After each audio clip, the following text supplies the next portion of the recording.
జమ్మూ కాశ్మీర్లోని షోపియాన్ జిల్లా మరోసారి తుపాకుల మోతతో మారుమ్రోగింది.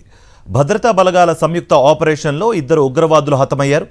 వీరిలో లష్కర్-ఏ-తైబాకు చెందిన A++ కేటగిరీ ఉగ్రవాది జకీర్ అహ్మద్ గనీ ఉన్నట్టుగా భద్రతా వర్గాలు తెలిపాయి. ఎన్కౌంటర్ ఉగ్రవాద నెట్వర్క్కు భారీ దెబ్బగా భావిస్తున్నారు. రాత్రి షోపియాన్ జిల్లా చన్పోరా గ్రామంలో ఉగ్రవాదులు ఉన్నారనే విశ్వసనీయ సమాచారంతో భద్రతా బలగాలు కార్డన్ సర్చ్ ఆపరేషన్ ప్రారంభించాయి. సైన్యం, జమ్మూ కాశ్మీర్ పోలీసుల స్పెషల్ ఆపరేషన్ గ్రూప్ సంయుక్తంగా గ్రామాన్ని చుట్టుముట్టాయి. భద్రతా బలగాలు గాలింపు చేపడుతుండగా దాక్కున్న ఉగ్రవాదులు ఒక్కసారిగా కాల్పులకు తెగబడ్డారు. దీంతో ఎదురుకాల్పులు చోటు చేసుకున్నాయి.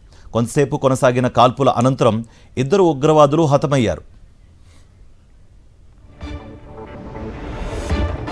మృతుల్లో కుల్గాం జిల్లాకు చెందిన జకీర్ అహ్మద్ గనీ, మరో ఉగ్రవాది లతీఫ్ భట్ ఉన్నట్టుగా భద్రతా వర్గాలు వెల్లడించాయి.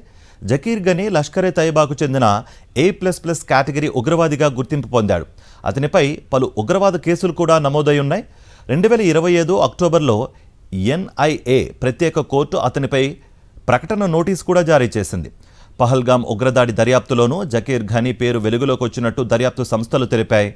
భద్రతా బలగాలపై దాడులు లక్ష్యంగా చేసుకుని జరిగిన హత్యల కేసుల్లోనూ అతనిపై ఆరోపణలున్నాయి. ఇటీవల షోపియాన్ ప్రాంతంలో అతడు మరో ఉగ్రవాదితో కలిసి సంచరిస్తున్నట్టు భావిస్తున్న సీసీటీవీ దృశ్యాలు కూడా భద్రతా సంస్థలకు లభించినట్టుగా సమాచారం. ఈ ప్రాంతంలో ఇంకా గాలింపు కొనసాగుతోంది. మరికొందరు ఉగ్రవాదులు దాక్కుని ఉండే అవకాశం ఉండడంతో భద్రతను మరింత కట్టుదిట్టం చేశారు.